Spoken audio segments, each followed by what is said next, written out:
Welcome to the चित्रकथा। आज हम इस एनिमेटेड सीरीज़ में यूपीएससी के कुछ बहुत इंपॉर्टेंट टॉपिक्स के बारे में डिस्कस करेंगे। आज का हमारा टॉपिक है राष्ट्रपति, जो कि यूपीएससी के प्रीलिम्स में one of the most important topics में से एक है, क्योंकि अगर आप लास्ट के प्रीवियस ईयर पेपर का एनालिसिस करो तो उसमें राष्ट्रपति के निर्वाचन से रिलेटेड ही केवल 10 क्वेश्चन पूछे गए हैं। अगर आप ध्यान से देखो तो उस लिहाज से ये टॉपिक हमारे लिए बहुत इंपॉर्टेंट हो जाता है। तो हम इस एनिमेटेड सीरीज़ में राष्ट्रपति से रिलेटेड कुछ बहुत इंपॉर्टेंट कंसेप्ट्स और बहुत इंपॉर्टेंट फैक्ट्स के बारे में देखेंगे।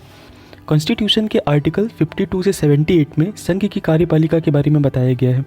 अब कार्यपालिका में होता कौन कौन है, ये भी एक सवाल बन सकता है। तो इसमें राष्ट्रपति, उपराष्ट्रपति, प्रधानमंत्री, मंत्रिमंडल और महान्यायवादी होते हैं। तो now come to the very important question कि राष्ट्रपति का निर्वाचन कैसे होता है। यस, ये प्रीलिम्स के लिहाज से बहुत इंपॉर्टेंट है, बिकॉज सबसे ज़्यादा क्वेश्चन अगर राष्ट्रपति से पूछे गए हैं तो उसके निर्वाचन से पूछे गए। भारत में राष्ट्रपति का चुनाव जनता के द्वारा नहीं किया जाता है, एज यू नो, ओके, बल्कि निर्वाचक मंडल के द्वारा किया जाता है।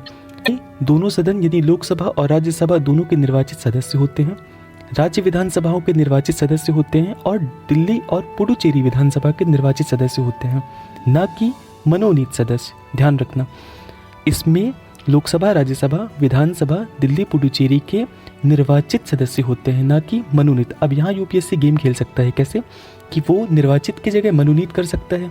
और तो यहाँ ये बात ध्यान देने वाली है कि यहाँ मनोनीत सदस्य नहीं होगा, जहाँ निर्वाचित सदस्य होगा। ओके, अब मनोनीत और निर्वाचित सदस्य होते क्या है। मनोनीत सदस्य सिंपल, जो कि राष्ट्रपति के द्वारा चुने जाते हैं, यानी कि लोकसभा में 2 और राज्यसभा में 12, वही जो साहित्य, विज्ञान, कला और समाज सेवा के क्षेत्र से चुने जाते हैं।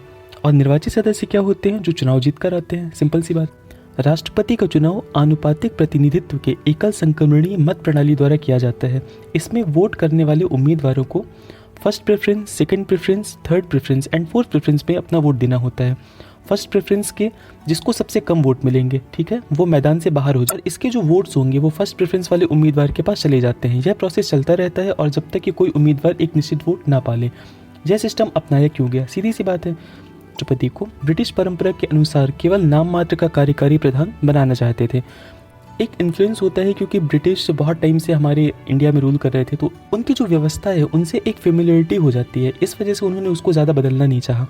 और राष्ट्रपति का प्रत्यक्ष चुनाव अधिक खर्चीला और समय बर्बाद करने वाला भी होता, तो उन्होंने यही सोचा कि ये ठीक है, ये सिस्टम सही रहेगा, तो हम प्रधानमंत्री को डायरेक्ट वोट के द्वारा चुन लेते हैं और इसको इनडायरेक्ट वोट के द्वारा चुनेंगे। ये आता है कि राष्ट्रपति के लिए एलिजिबल कौन है। तो इसके लिए सबसे पहली शर्त है कि वो भारत का नागरिक हो, 35 वर्ष की एज पूरी कर चुका हो, किसी लाभ के पद पर न हो और लोकसभा के सदस्य निर्वाचित होने के योग्य हो। अब ये कैसे पता चलेगा कि कौन इस पद को चुने जाने के लिए सीरियस है, कौन नहीं है। इसके लिए आरबीआई प्रत्येक उम्मीदवार से 15,000 रुपये जमानत राशि के रूप में जमा करवाती है। यदि उम्मीदवार टोटल डाले गए वोट से 1/6 भी नहीं पाता है तो यह राशि जब्त कर ली जाती है। राष्ट्रपति चुनाव के नामांकन के लिए कम से कम 50 प्रस्तावक और 50 अनुमोदक होने चाहिए। तो ये 2 कंडीशन है कि कौन राष्ट्रपति के लिए अप्लाई कर सकता है। अब राष्ट्रपति शपथ कैसे लेता है। उच्चतम न्यायालय के न्यायाधीश की मौजूदगी में संविधान की रक्षा, जनता की सेवा और कल्याण की शपथ लेता है। और अगर उच्चतम न्यायालय का न्यायाधीश ना हो तो वरिष्ठतम न्यायाधीश की उपस्थिति में शपथ लेता है। ओके, तो अब देखते हैं इसके लिए कंडीशंस क्या है। संसद के किसी सदन राज्य विधायिका का सदस्य नहीं होना चाहिए, मतलब लोकसभा, राज्यसभा या विधायिका का सदस्य नहीं होना चाहिए, लाभ के पद पर नहीं होना चाहिए और संसद द्वारा निर्धारित वेतन भत्ते उसे प्राप्त होते रहेंगे और उसके कार्यकाल के दौरान इसे कम भी नहीं किया जा सकेगा।